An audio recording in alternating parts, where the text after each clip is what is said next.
The best process for the Shraddha ceremony is to distribute Bhagavata Prasada, remnants of food that has been first offered to Krishna, to all of one's forefathers and relatives.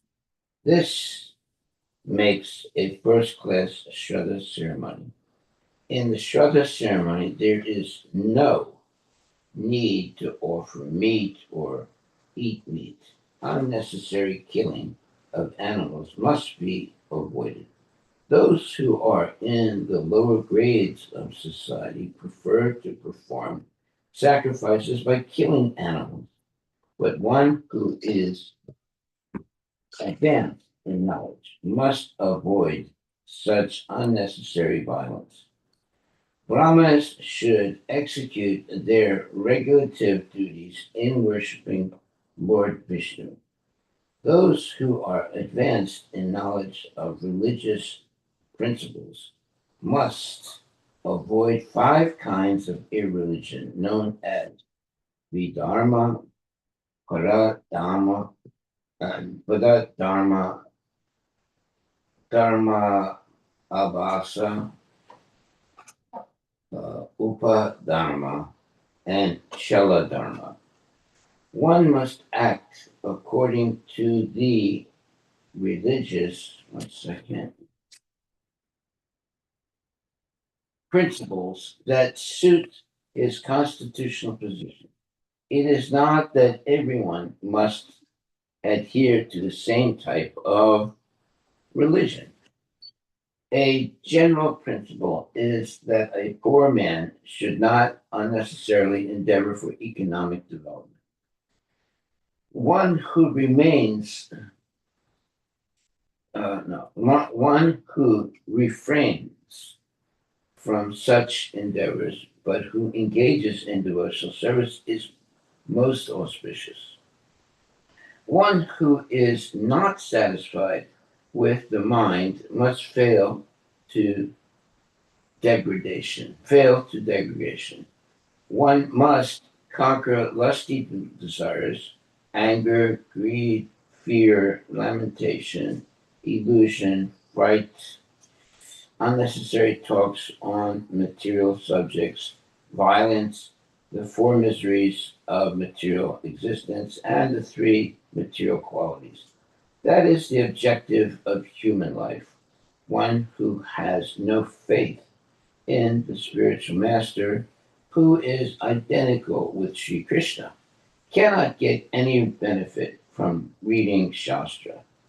One should never consider the spiritual master an ordinary human being, even though the members of the spiritual master's family may think of him as such.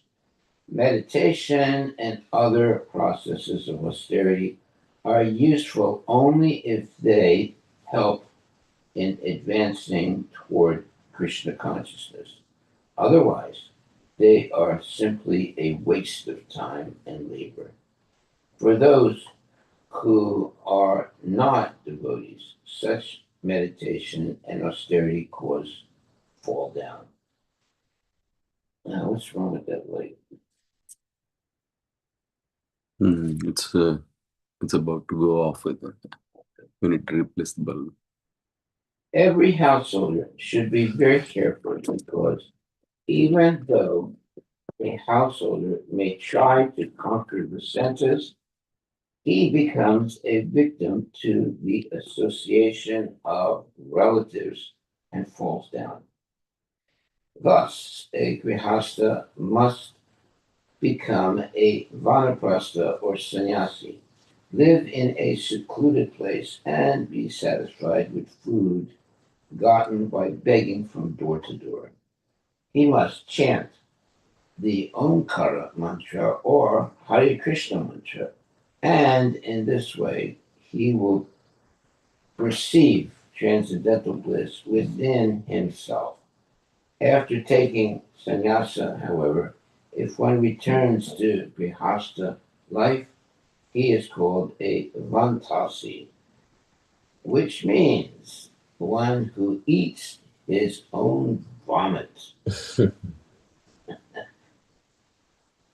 Such a person is called vantasi, which means one who eats his own vomit. Such a person is shameless. A householder should not give up the ritualistic ceremonies, and a sannyasi should not live in society. If a sannyasi is agitated by the senses, he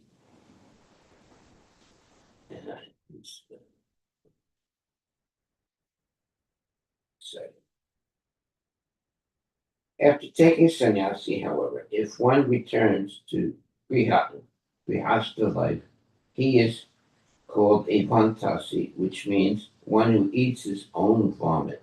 Such a person is shameless. A householder should not give up the ritualistic ceremonies, and a sannyasi should not live in society. If a sannyasi is agitated by the senses, he is a cheater, influenced by the modes of passion and ignorance. When one is a cheater, when one is, see, if a sannyasi is agitated by the senses, he is a cheater, influenced by the modes of passion and ignorance.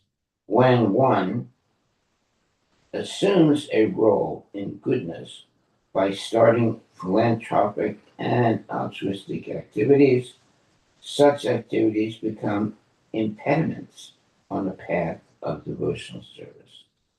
The best process for advancing in devotional service is to abide by the orders of the spiritual master, for only by his direction can one conquer the senses. Unless one is completely Krishna conscious, there is a chance of falling down. Of course, in performing ritualistic ceremonies and other fruitive activities, there are also many dangers at every moment. Fruitive activities have been divided into 12 portions because of performing fruitive activities, which are called the path of Dharma. One has to accept the cycle of birth and death. But when one takes the path of moksha, or liberation, which is described in Bhagavad Gita as Archana Marga, one can get relief from the cycle of birth and death. The Vedas describe these two paths as Pitriyana and Devayana. Those who follow the paths of Pitriyana and Devayana are never bewildered, even while in the material body. A monistic philosopher who gradually develops control of the senses understands that the objective of all the different ashramas, the statuses of life, is salvation. One must live and act according to Shastras. If one who is performing the Vedic ritualistic ceremonies becomes a devotee, even if he is a grihastha, he can receive the causeless mercy of Krishna. The objective of a devotee is to return home back to Godhead. Such a devotee, even though not performing ritualistic ceremonies, advances in spiritual consciousness by the supreme will of the personality of Godhead. One may actually become successful in spiritual consciousness by the mercy of devotees, or one may fall from spiritual consciousness by being disrespectful to devotees.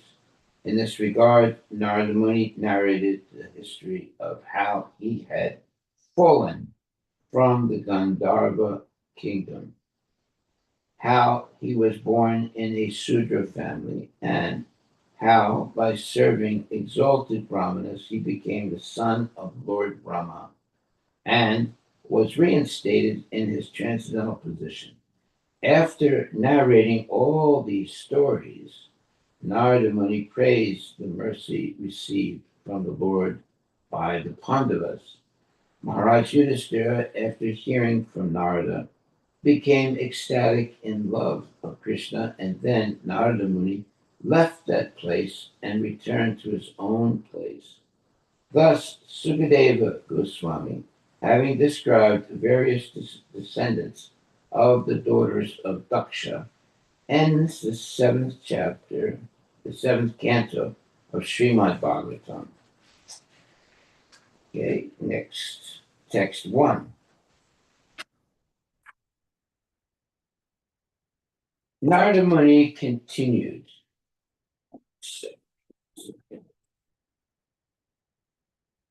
What do you need more? Pencil? What? Do you need a pencil or? Yeah, I need.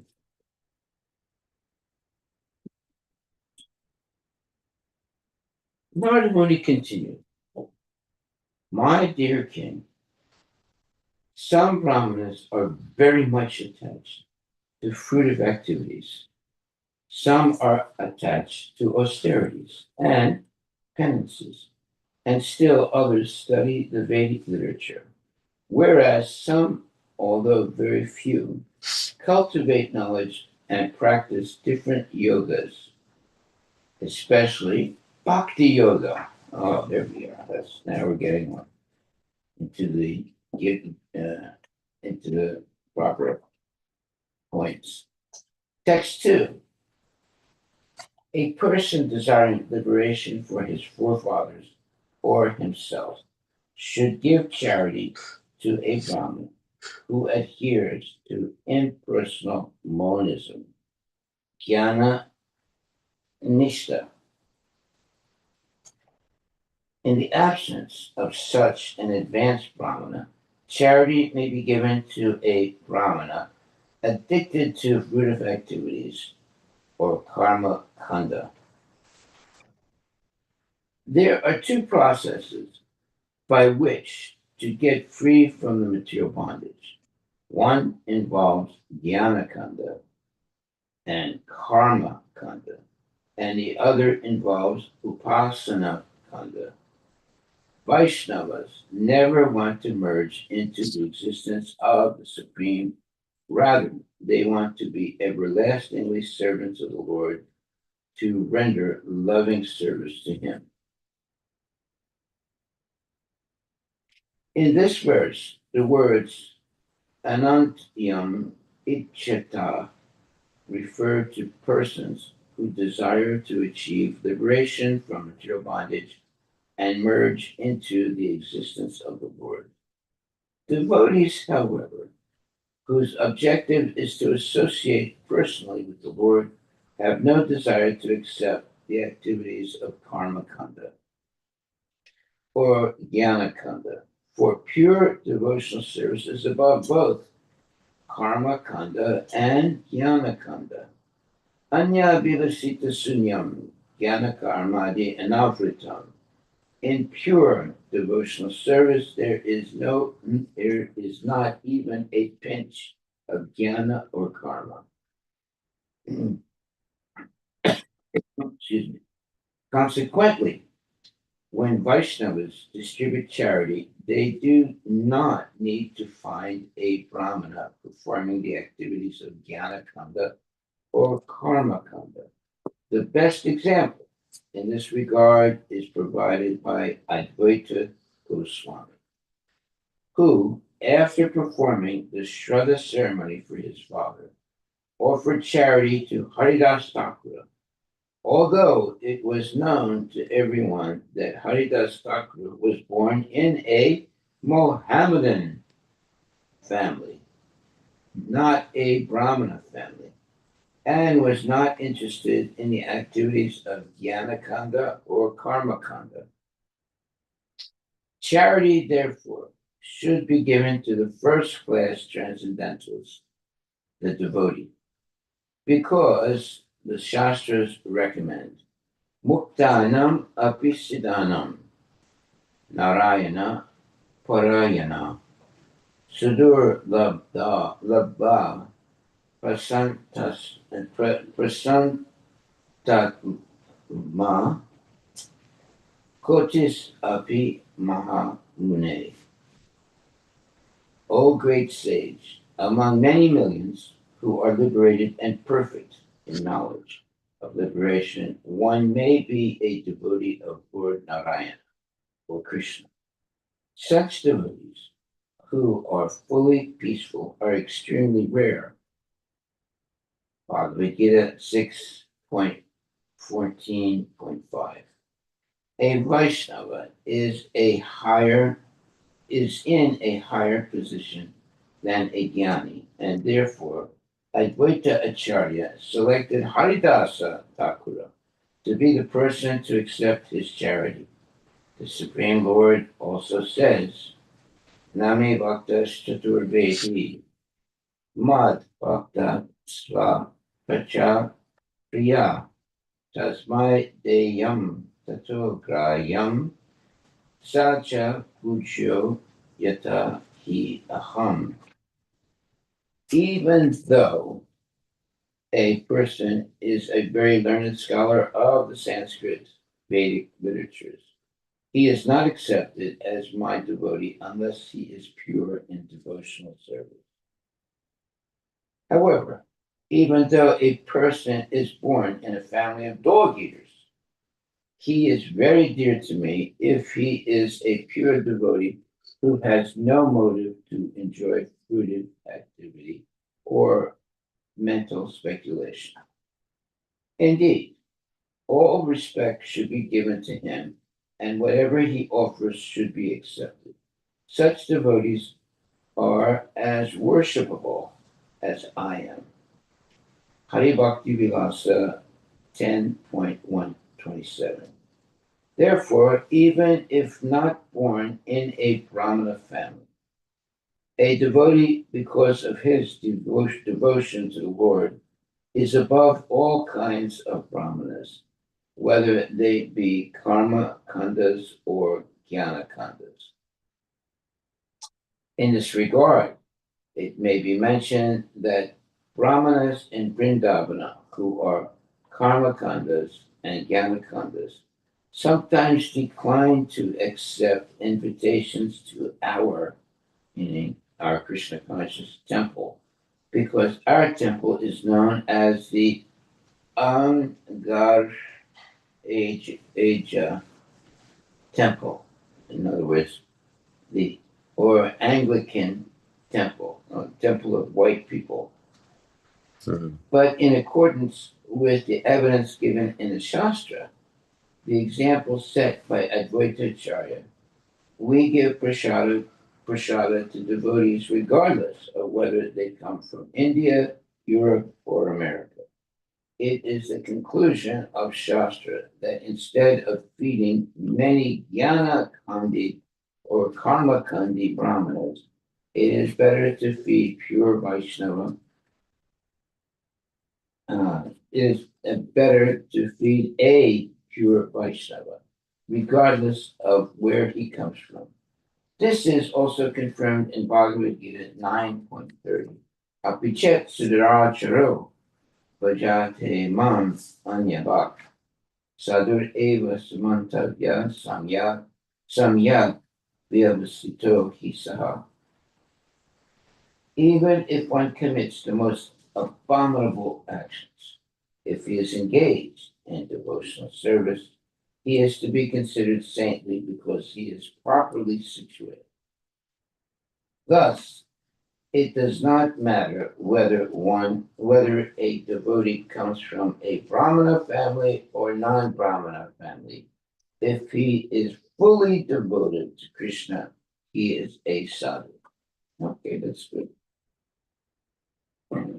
Text 3. During the period before offering oblations to the demigods, one should invite only 2 Brahmanas, and while offering oblations to the forefathers, One may invite 3 Brahmins, or in either case, only 1 Brahmin will suffice. Even though one is very opulent, he should not endeavor to invite more Brahmanas or make various expensive arrangements on those occasions. Okay. Purport.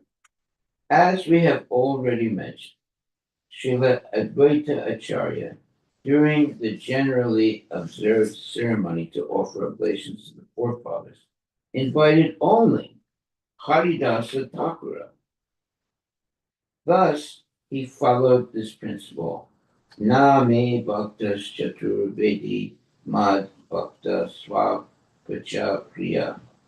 The Lord says it is not necessary that one become very expert in Vedic knowledge before he can become my bhakta or devotee. Even if one is born in a family of dog eaters, he can become my devotee and be very dear to me, in spite of having taken birth in such a family. Therefore, offerings should be given to my devotee, and whatever my devotee has offered me should be accepted. Following this principle, one should invite a first class Brahmana or Vaishnava, a realized soul, and feed him while observing the Shraddha ceremony to offer oblations to one's forefathers. Haribol. Text 4. If one arranges to feed many Brahmanas or relatives during the Shraddha ceremony, there will be discrepancies in the time, place, respectability, and ingredients, the person to be worshipped, and the method of offering worship. Purport. Narada Muni has prohibited unnecessarily gorgeous arrangements to feed relatives or brahmanas during the Shraddha ceremony. Those who are materially opulent spend lavishly during this ceremony. Indians spend especially lavishly on 3 occasions: at the birth of a child, at marriage, and while observing the Shraddha ceremony. But the Shastras prohibit the excessive expenditures involved in inviting many brahmanas and relatives, especially during the Shraddha ceremony. Well, the Shraddha ceremony is for the family members that have died. Is that right? Yes, the forefathers. Yeah. The parent. Text 5. Deshe kalecha samprapte muni anam hari daivatam shradhaya vidhivat patre nyastam kamad dug akshayam. When one gets the opportunity of a suitable, auspicious time and place, one should, with love, offer food prepared with ghee to the deity of the Supreme Personality of Godhead, and then offer the prasada to a suitable person, a Vaishnava or Brahmana. This will be the cause of everlasting prosperity. Okay. Text 6. Devarsi Pitir Bhutej Vya Atmane Swa Janaya Cha Anam Sam Vi Bhajan Pasyet Sarvam Tat Kuru Satmakam. One should offer prasada to the demigods, the saintly persons, one's forefathers, the people in general, one's family members, one's relatives, and one's friends, seeing them all as devotees of the Supreme Personality of Godhead. Purport. As mentioned above, it is recommended that everyone distribute prasada, considering every living being a part and parcel of the Supreme Lord. Even in feeding the poor, one should distribute prasada. In Kali Yuga, there is scarcity of food almost every year, and thus philanthropists spend lavishly to feed the poor.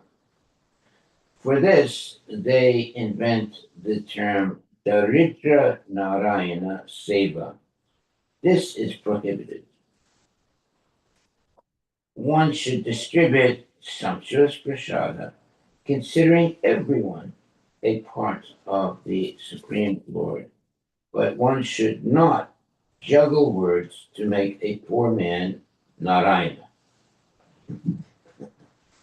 Everyone is related to the Supreme Lord, but one should not mistakenly think that because one is related to the Supreme Personality of Godhead, he has become the Supreme Personality of Godhead, Narayana.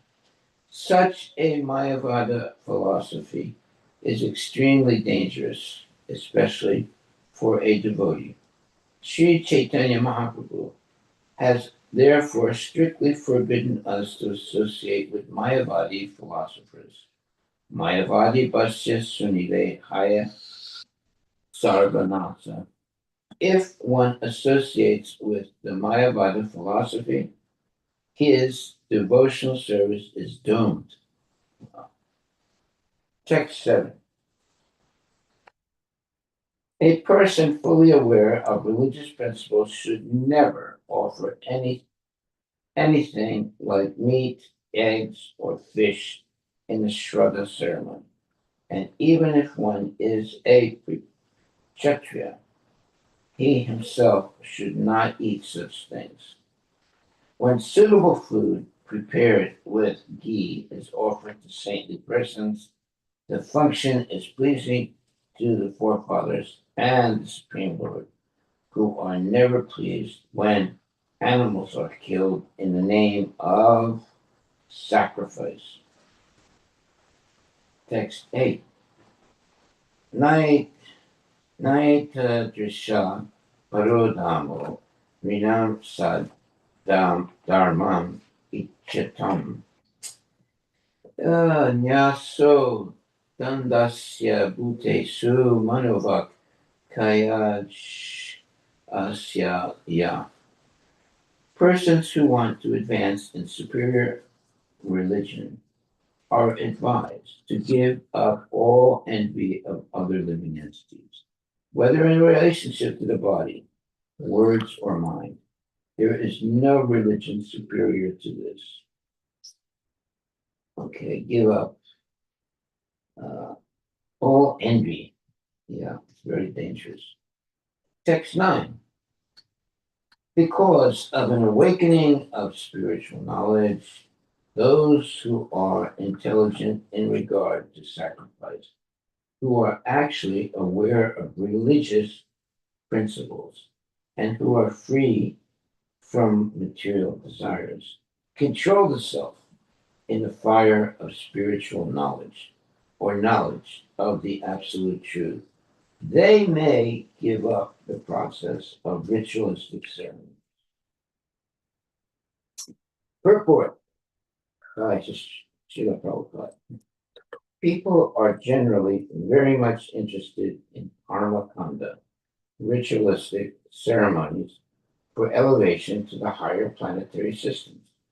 But when one awakens his spiritual knowledge, he becomes uninterested in such elevation and engages himself fully in jnana yajna to find the objective of life. The objective of life is to stop completely the miseries of birth and death and to return home back to Godhead. When one cultivates knowledge with this purpose, he is considered to be on a higher platform than one who is engaged in karma yagya or fruitive activities. Text 10. Upon seeing the person engaged in performing the sacrifice, animals meant to be sacrificed are extremely afraid, thinking this merciless performer of sacrifices, being ignorant of the purpose of sacrifice and being most satisfied by killing others, will surely kill us. Yeah. Well, uh, especially uh, the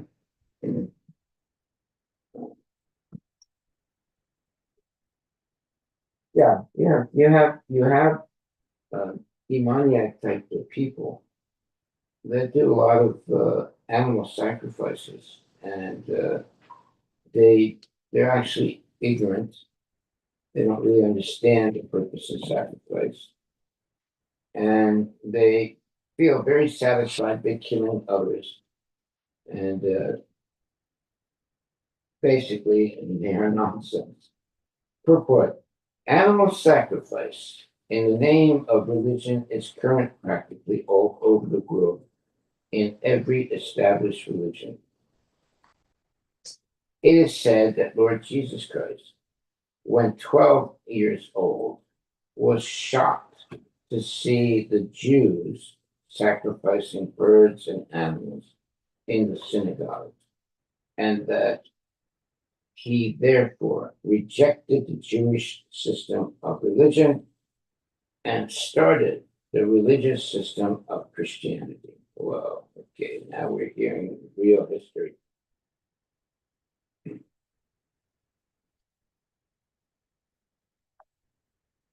And then started the religious system of Christianity, adhering to the Old Testament commandment, thou shalt not kill. At the present day, however, not only are animals killed in the name of sacrifice, but the killing of animals has increased enormously because of the increasing number of slaughterhouses. Slaughtering animals, either for religion or for food, is most abominable and is condemned herein. Unless one is merciless, one cannot sacrifice animals either in the name of religion or for food. Okay, that is now our unequivocal culture, and that should be followed. This animal sacrifices are forbidden, especially in Kali Yuga. Text 11. Therefore, day by day, one who is actually aware of religious principles and is not heinously envious of poor animals should happily perform daily sacrifices and those for certain occasions with whatever food is available easily by the grace of the Lord. The word dharmavit, meaning one who knows the actual purpose of religion, is very significant. And as explained in Bhagavad Gita 1866, Sarvadharmam Prityaja Lamikam Saranam Vraja. Becoming Krishna conscious is the topmost stage in understanding of religious principles. One who reaches this stage performs the archana process in devotional service. Anyone, whether a grihasta or sannyasi, can keep small deities of the Lord suitably packed or, if possible, installed, and thus worship the deities of Radha Krishna, Sita Rama, Lakshmana Narayana, Lord Jagannatha, or Sri Chaitanya Mahaprabhu by offering food prepared in ghee, and then offering the sanctified prasada to the forefathers, demigods, and other living entities as a matter of routine daily work. All the centers of our Krishna consciousness movement have deity worship programs very nicely going on in which food is offered to the deity and distributed to the first class brahmanas and Vaishnavas, and even to the people in general. This performance of sacrifice brings complete satisfaction. The members of the Krishna consciousness movement engage daily in such transcendental activities.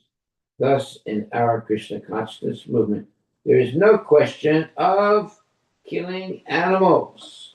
There it is. No question of killing animals. Text number 12. There are 5 branches of irreligion, appropriately known as irreligion, the Dharma, religious principles for which one is unfit for Paradharma, pretentious religion, Abhasa, analogical religion, Upadharma, and cheating religion, Chala Dharma. One who is aware of real religious life must abandon these 5 as irreligious. Purport by Srila Prabhupada.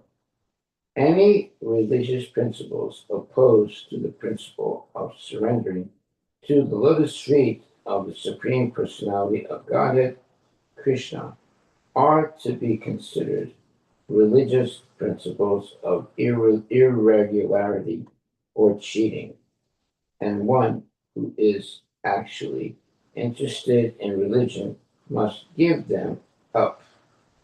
One should simply follow the instructions of Krishna and surrender unto him. To do this, of course, one needs very good intelligence, which may be awakened after many, many births through good association with devotees and the practice of Krishna consciousness. Everything but the principle of religion recommended by Krishna, Sarvadharma Parityaja, Mamikam Saranambraja, should be given up as irreligion.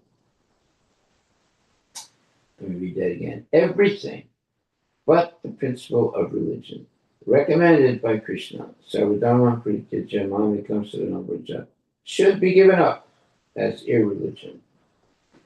Text 13. Religious principles that obstruct one from following his own religion are called vidharma. Religious principles introduced by others are called paradharma.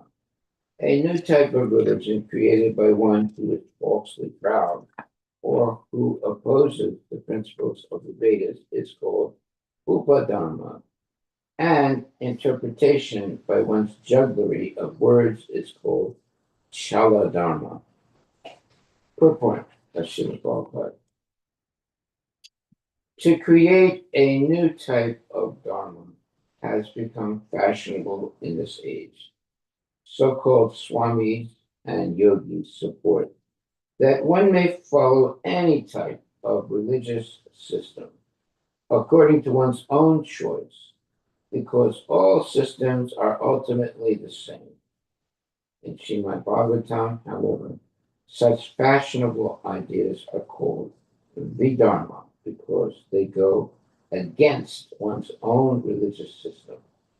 The real religious system is described by the Supreme Personality of Godhead. Sarvadharmam parityaja mam ekam saranam vraja. The real religious system is that of surrender to the lotus feet of the Lord.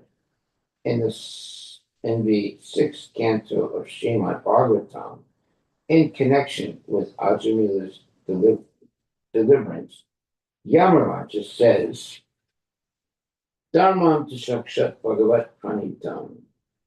Real religion is that which is given by the Supreme Personality of Godhead, just as real law is that which is given by the government.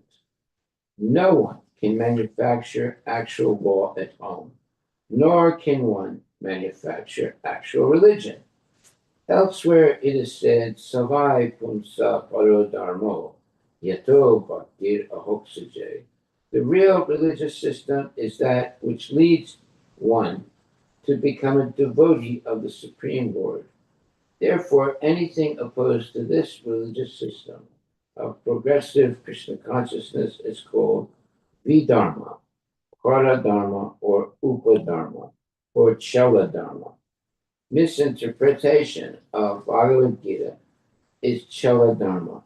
When Krishna directly says something and some rascal interprets it to mean something different, this is Chala Dharma, a religious system of cheating, or Sabda Bit, a jugglery of words.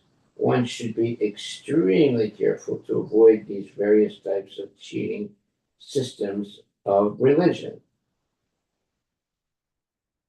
Okay, well, Prabhupada has spent so much time giving us the real uh, dharmic life, and we should not deviate from it or uh, uh, create our own concepts. We should simply follow the path that has been given to us by the bona fide Vaishnava devotees. Text 14. A pretentious religious system manufactured by one who willfully neglects the prescribed duties of his order of life is called abhasa, a dim reflection or false similarity. But if one performs the prescribed duties for his particular ashrama or varna, why are they not sufficient to mitigate all material distresses?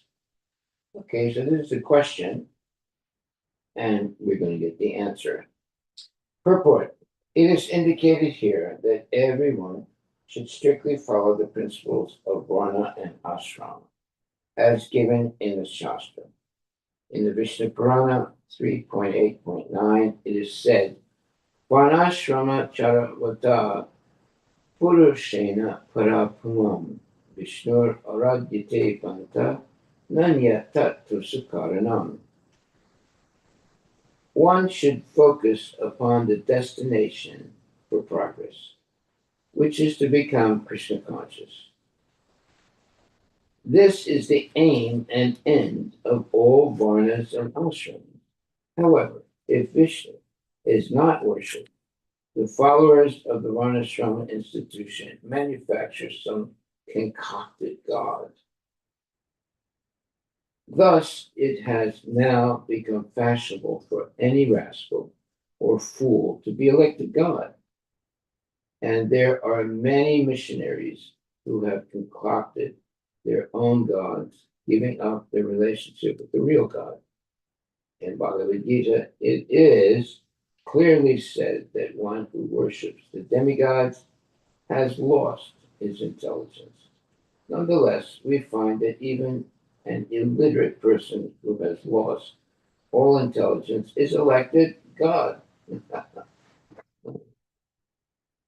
And although he has a temple, it has meat eating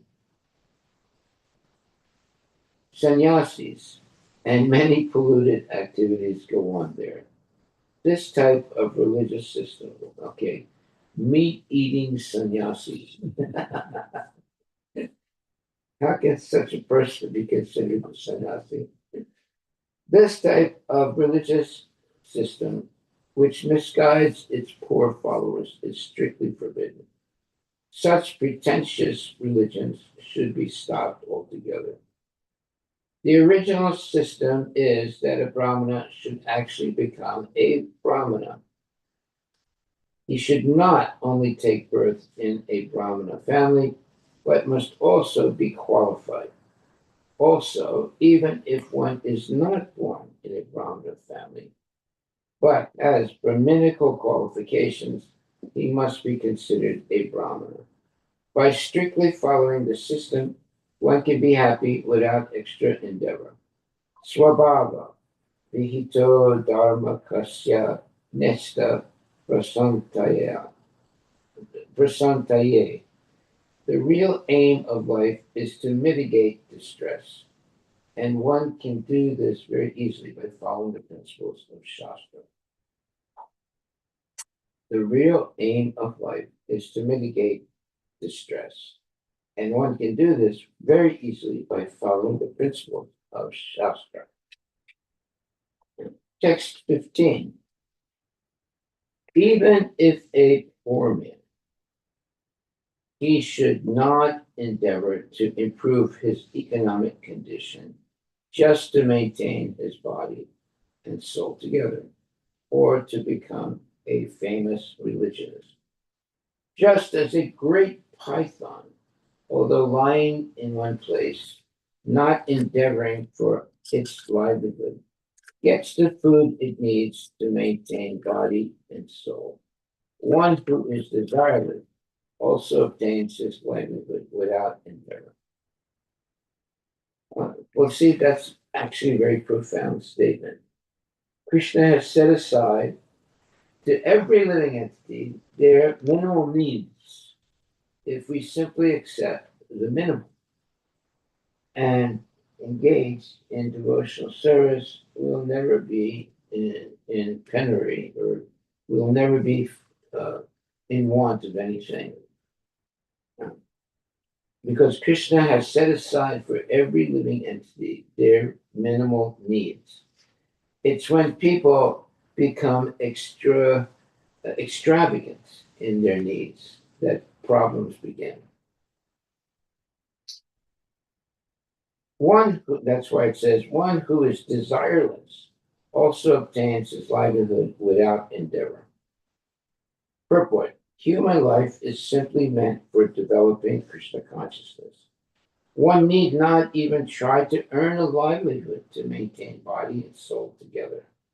This is illustrated here by the example of the great python, which lies in one place, never going here and there to earn a livelihood to maintain itself, and yet is maintained by the grace of the Lord.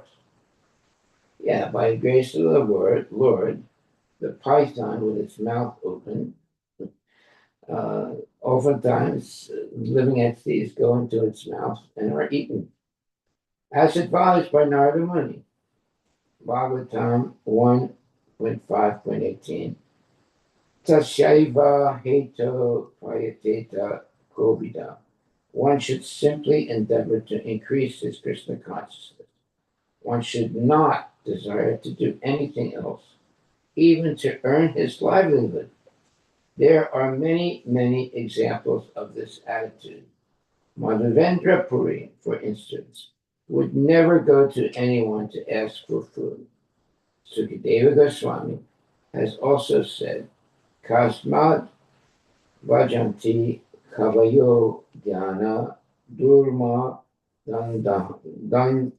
Dan. Why should one approach a person who is blind with wealth? Rather, one should depend on Krishna, and he will give everything. All the members of the Krishna consciousness movement, whether they be grihastas or sannyasis, should try to spread the Krishna consciousness movement with determination, and Krishna will supply all necessities.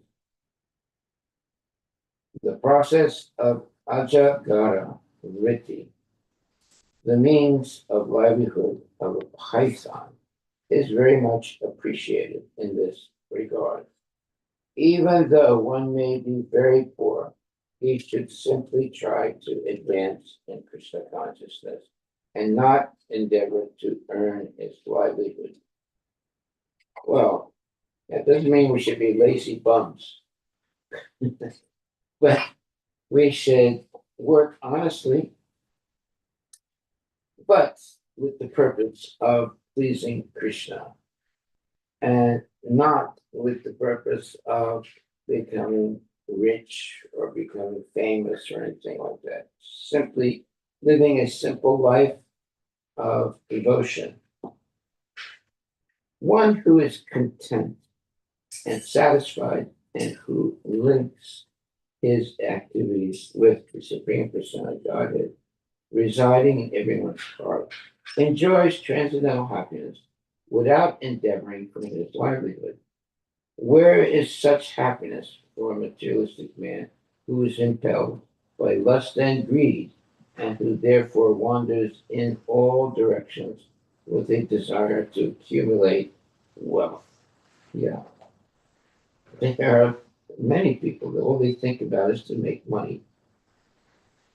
But a devotee is not worried about making money. The devotee is worried about following the rules and regulations of Krishna consciousness strictly.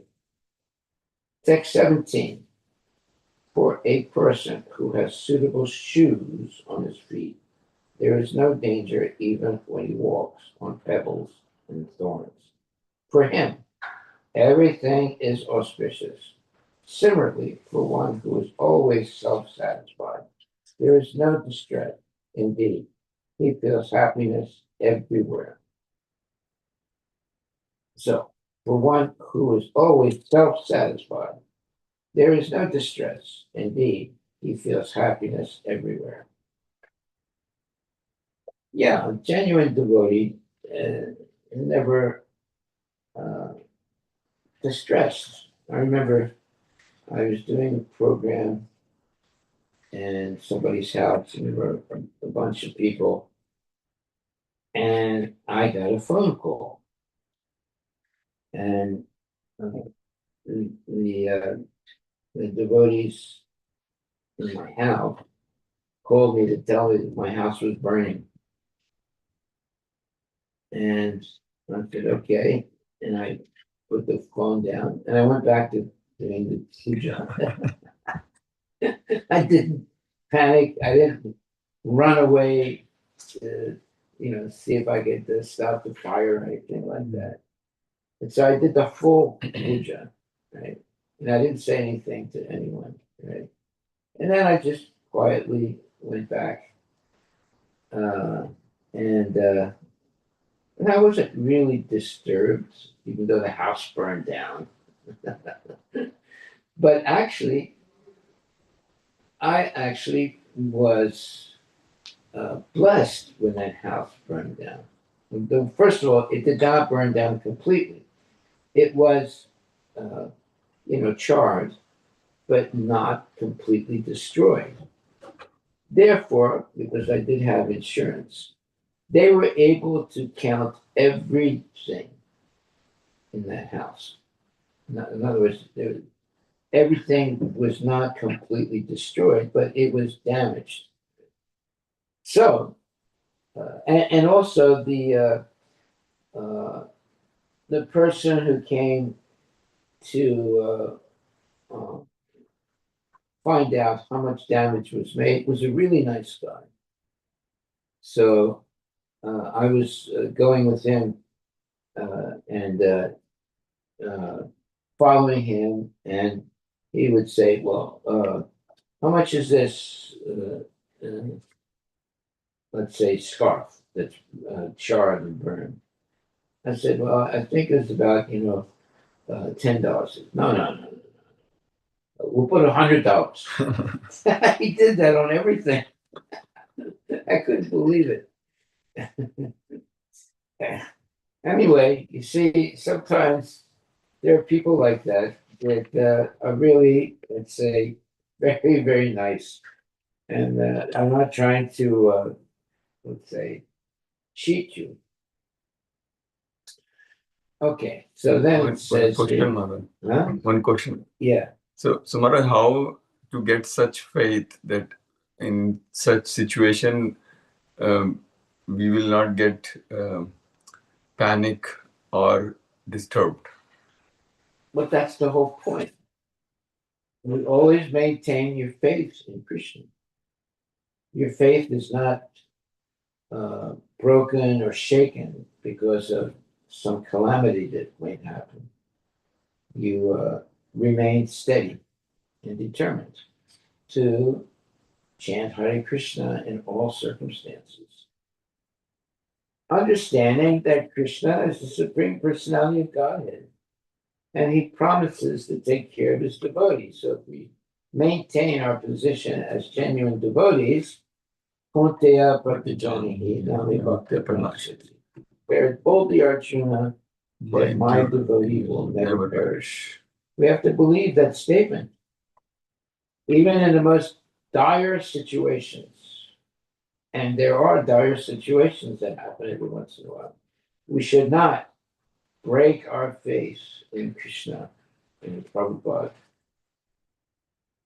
Okay. I have seen Maharaj when COVID had started. So you had you had recommended to increase the food truck from 1 day to 4 days or 5 days. So Other people would cancel everything. Yeah. So that was also like a first-hand experience that I got, that how much faith you have, even though it's a very dire situation, and in the beginning no one actually knows what is happening. Yeah. But still you took a decision to increase like 5 times. And everything went well. Nobody got sick, right? Yes. Yeah. But the people really appreciated it. And they said, everybody else is stopping to serve food. You guys have increased. Yeah. Because we have faith in Krishna, that's why. Did anyone get sick? No. But a lot of people really appreciated what we were doing. Everybody else stopped. All the other companies or whatever. And they stopped giving out food. But we doubled, tripled, quadrupled, you know, to help the people. Okay, I think we'll stop right there. We're on Canto 7, Chapter 15, and text number 33. Are there any questions or comments? 16, Maharaj. We just read 16. Oh, okay.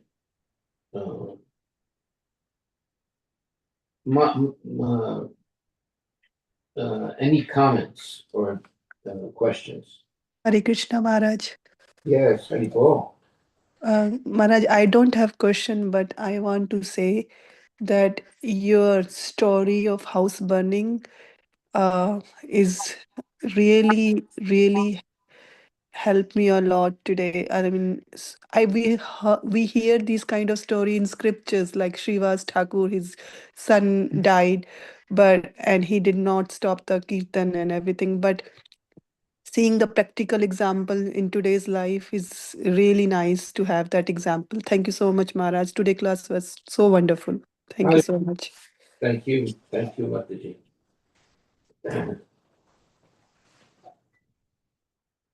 Okay, so all glories to Srila Prabhupada. We will continue without fear and trepidation, but simply full faith in Krishna and Prabhupada. Haribol. All glories to Srila Prabhupada ki jai. Yeah. Haribol. Okay, so we're stopping on Canto 7, Chapter 15, and verse number 33, right? 16, Maharaj. What? 16. Text number 16? Yes. Oh, come on. And text 32, 33. Okay. Text number 16. Okay. Good. Text number 16.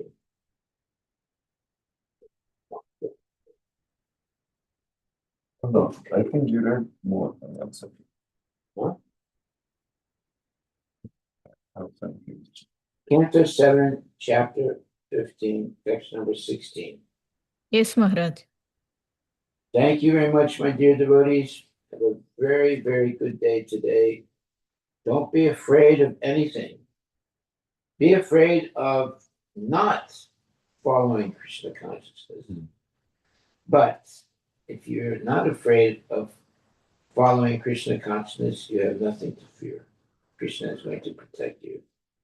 All glories to Srila Prabhupada Ki Jai. Hare Krishna, Hare Krishna, Krishna Krishna, Hare Hare. Hare Rama, Hare Rama, Rama Rama, Hare Hare. We should not be like the parakeet.